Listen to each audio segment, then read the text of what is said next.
Welcome, NCHC members. Thank you for joining the first series with Lucy Laufe, board nominee for the professional seat on the board of directors for 2021. And today we're going to have just a brief conversation about some of Lucy's background and her interests and the things that she wants to help us accomplish through the national membership. Lucy, thank you again for taking time out of your day, and I'll let you introduce yourself. Hi, my name is Lucy Laufe. I'm the college-wide honors director at Montgomery College, a multi-campus community college outside of Washington, D.C. in Maryland. And I'm also now the director of major scholarships there. My first NCHC meeting was in 2004.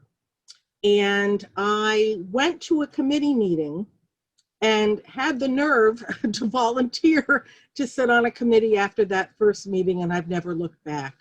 I think one of the exciting things about this organization is that nobody understands what we do as much as the people that attend our conference and belong to the organization.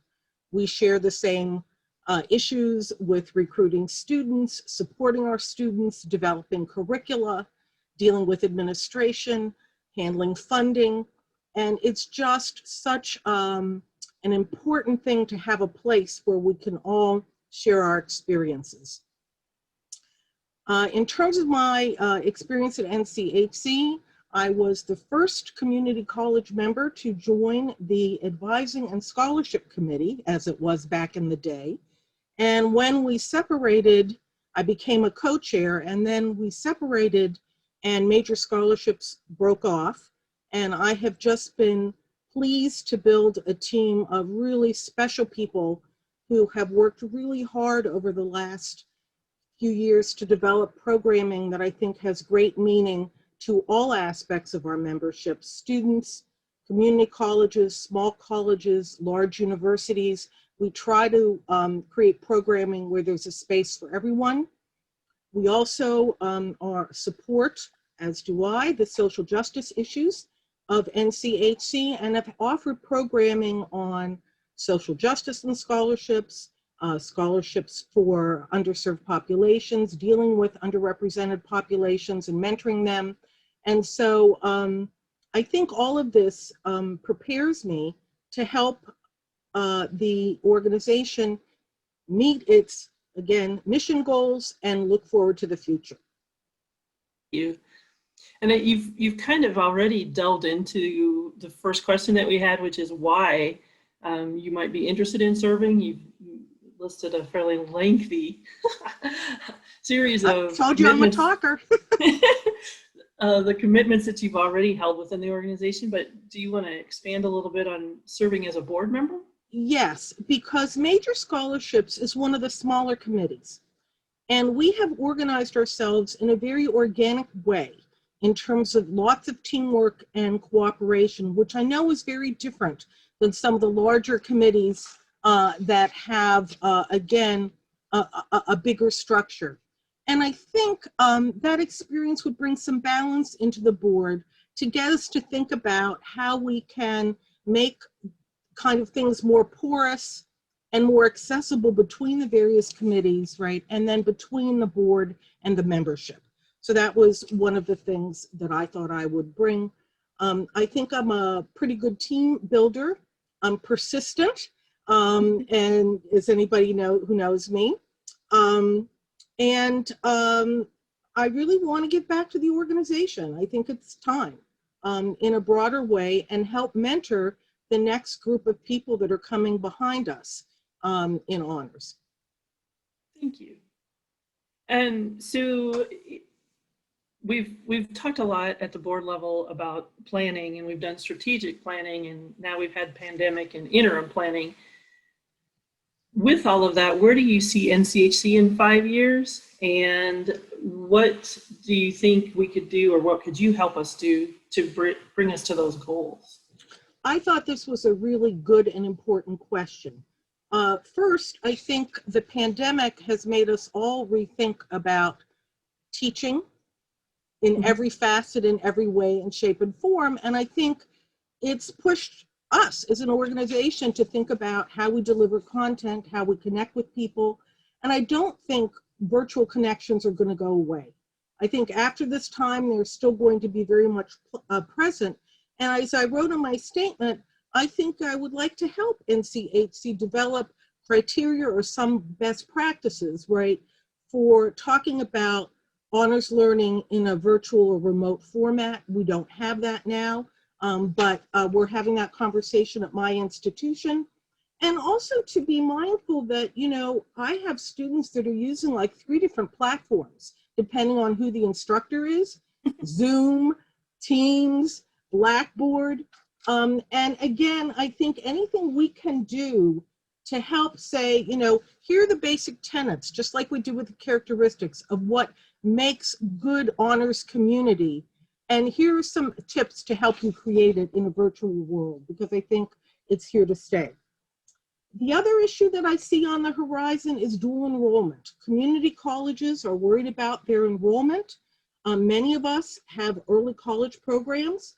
We will have 300 students this year in various early college cohorts and 500 next year. They have come and they want an honors program. And so how do we create an honors space for this kind of type of programming, which also is not going away, right? I think we could have a meaningful conversation there. A lot of my work has been about access, and I think that that is also one of the big issues for NCHC. Access for students to take advantage of the things that we have to offer, for honors programs to take advantage. And for me, access in my professional life has 2 key strands. One, community college to 4-year institutions, because most of my students want to go someplace else. I would love to see NCHC work to build that out a little more, those relationships, again, either with some forums or again, some best practices on articulation agreements or things that work and don't work. I think that that's an important bridge to build. And then the other is access to education and stratification in higher education. And honors is a way to, no matter what your institution is, to offer high quality education, right, to hardworking and motivated students, no matter who they are. But I also think sometimes our underserved populations, our first generation students, our minority students are often scared of taking us up on the option. And again, I think we can create a space within the organization, perhaps, to address that issue with either some of the resources online or training or forums where people share what's worked for them. So, and the last thing is, I think honors, unfortunately, at many institutions still gets tagged with that elitist. I have a higher proportion of Pell eligible students in my program than the college does as a whole. My minority students are graduating at a faster rate. And, you know, it's not that they're special, it's just that they're hardworking and open to taking advice or able to create space to do honors work. I know many of my students work and have other challenges. So I think, you know, part of what NCHC has to do is work on that notion of honors as elite. Our students are not elite. They have the same challenges as everyone else. They're just kind of doing what we're asking in an academic setting, and how can we help more students do that? For that. In the conversations that you've kind of already shared, how do you see all of that fitting into the strategic plan that NCHC currently has in place? And is there any one piece of the strategic plan that you'd like to focus on during your tenure on the board? Well, I thought of 3 areas, not to be a little bit of an overachiever, but as I said, I've been around for a long time, so I have a lot to say. The first, I think, is advocacy and partnerships. I think we need to encourage more partnerships. With the major scholarship, we partnered with NAFA for a while and did some stuff there. We've partnered with Fulbright and done some stuff there. But I think in terms of transfer agreements and articulation, that's a big place where we could be partnering, right, with the different strands within the college.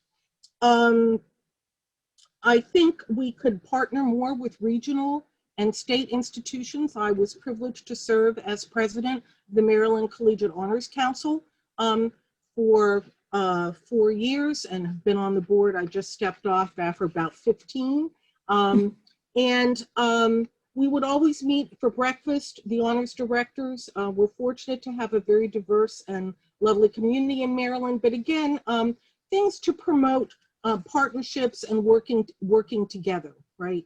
Rather than just standalone meetings. I also thought that, you know, we should encourage our committees to partner more. I know that I have looked at partnering with the diversity committee for some of our scholarship programming, but there are other places where it might be nice that we kind of partner and create some programming that, you know, hits the sweet spot between several of our missions. At the end of the day, we have a very broad range of people that we serve at this institution. And any way we can get people to be partnering and talking to each other, I think is important. Diversity and inclusion is also important to me.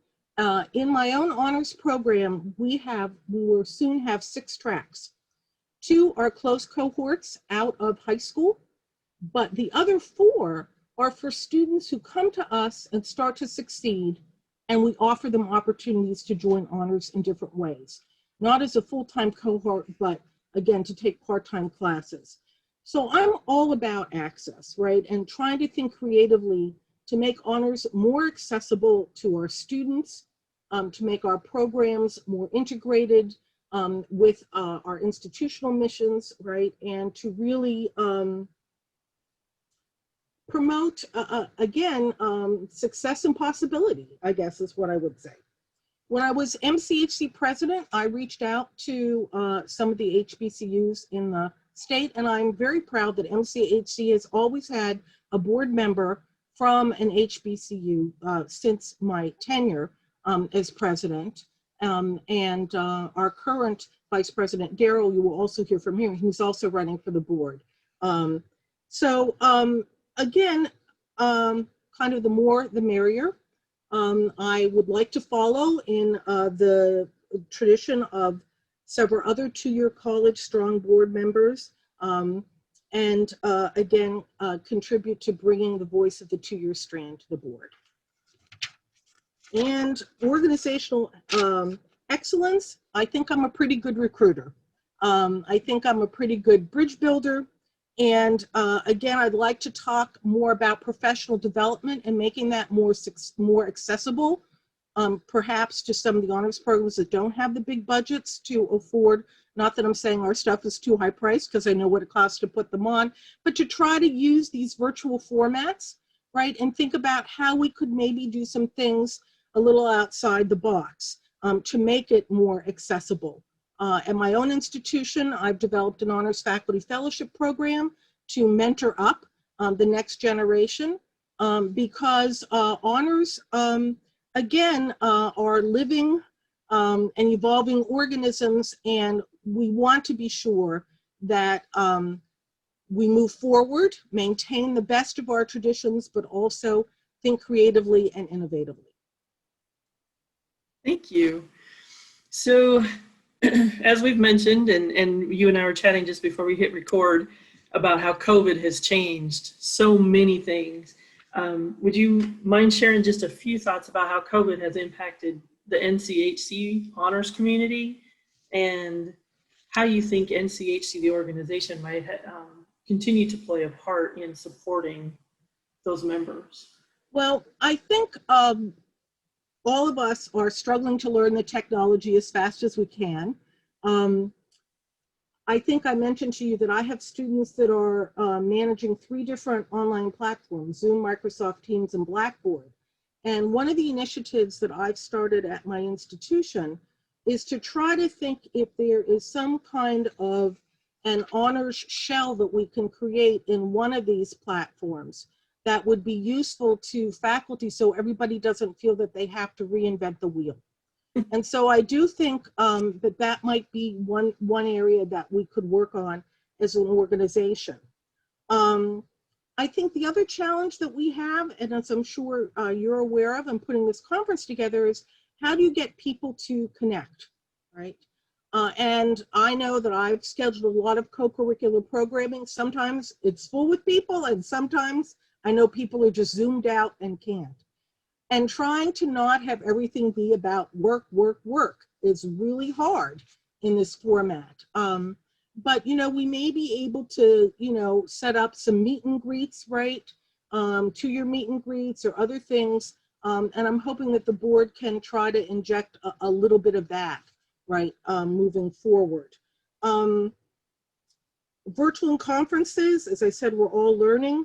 Some of us are not video naturals. Raising my hand here. You know, I thought of a way to try to make this interesting, you know, like, should I do like a little song parody? Running for the NCHC board. Yes, I am running for, but you know, who's got, you know, that's not my strong suit.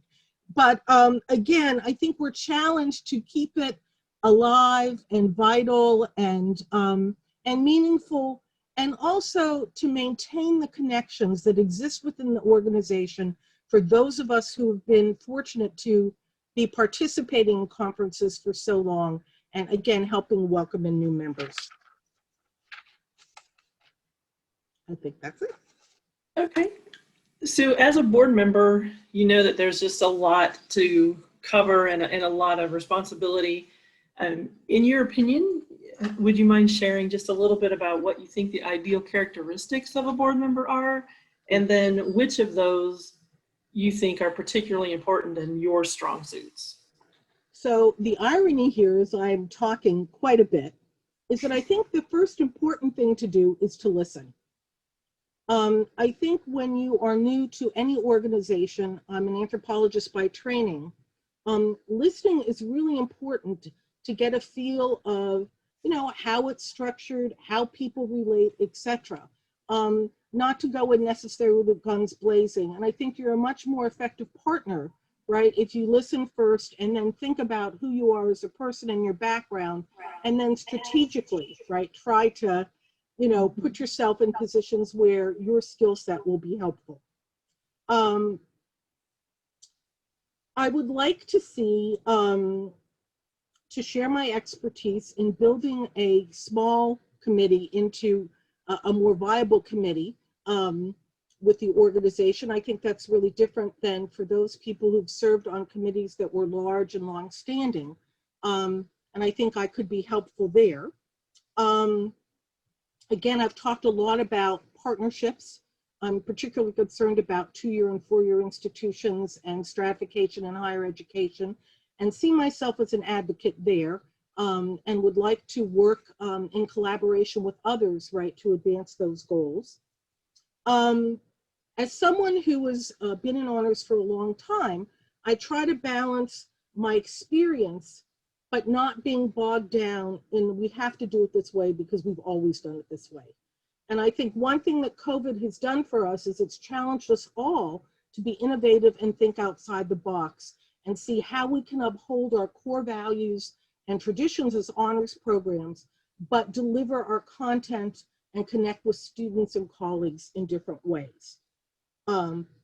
So I'm interested in succession planning, as we've talked about too, that, you know, the way forward is to train up people and mentor people, and would be interested in working on a mentoring program with the board if there was interest in doing that. I see myself as a good team player. People that know me know that I will let you know what I think, but I'm always willing to help find a solution. And I do have a sense of humor, even though I can't tell a joke, and sometimes that's helpful. Because again, when you care deeply about things, again, people do get passionate. And again, the way is to find a way forward, right? Where we always strike that balance of between what the organization needs as a whole with whatever ideas you may or may not be promoting. So I tried to be tactful here. Okay, I hope I addressed the question. I think you did well. Thank you. Just a quick I think I mentioned there were 5 questions, but I think there are 6. The sixth question being a conversation that we continue to have at the board level around diversity, equity, and inclusion, and you kind of alluded to it. Do you have any suggestions or ways that you think NCHC could be community leaders in that area? Yes, I do. If any of you have listened to the scholarship winner panel that we hosted recently, my former student who went to MIT with a Jack Kent Cooke, who now has a Jack Kent Cooke to Hopkins, who is a recent immigrant, a woman in STEM who wants to do research and not just get a job, talked a lot about not feeling heard. She loved the education she got, but that her professors did not understand her life. And I think that one of the things that I would love to see us do is to create some kind of forum where people could share what they do, right, to reach out more to underserved populations, first-generation students, minority students, right, to make them feel at home in their honors program. Every institution is different, but again, sharing and talking about it and keeping that in everybody's minds is very important. As I said, Montgomery College is one of the most diverse community colleges in the country. And so we are addressing this all the time, right, in terms of how to make people feel a part, right, and stay connected to our academic mission. The other thing I think often for students in underserved populations is the imposter syndrome, that because it's not a comfortable space for them, they may not feel comfortable, see themselves being there, or if they get there, not feeling comfortable. And I think this is true for a lot of first-generation students as well. And I think that we could certainly create things for students, right, and for our colleagues, again, around best practices on that. We understand the value and the transformative power of honors education for people. And again, this is one of our strengths. And I think finding a way to promote and give examples, like with the scholarship winner panels, et cetera, where we hear people talking about their own journeys more, and what worked and what didn't work for them, I think is really important. And lastly, we have to be the champions, right? We have to stand in the gap. We have to be the ones to push, right? So that everyone has a voice, that everyone has access to a good education in this country, which is extremely important. And with rising tuitions and everything else, I worry about access, right? Not only within our organization, but just access to education in general in this country. And those are the kinds of things that I'm hoping to help the board work on, should I be fortunate enough to be elected. Thank you so much, Lucy, for your time and your comments.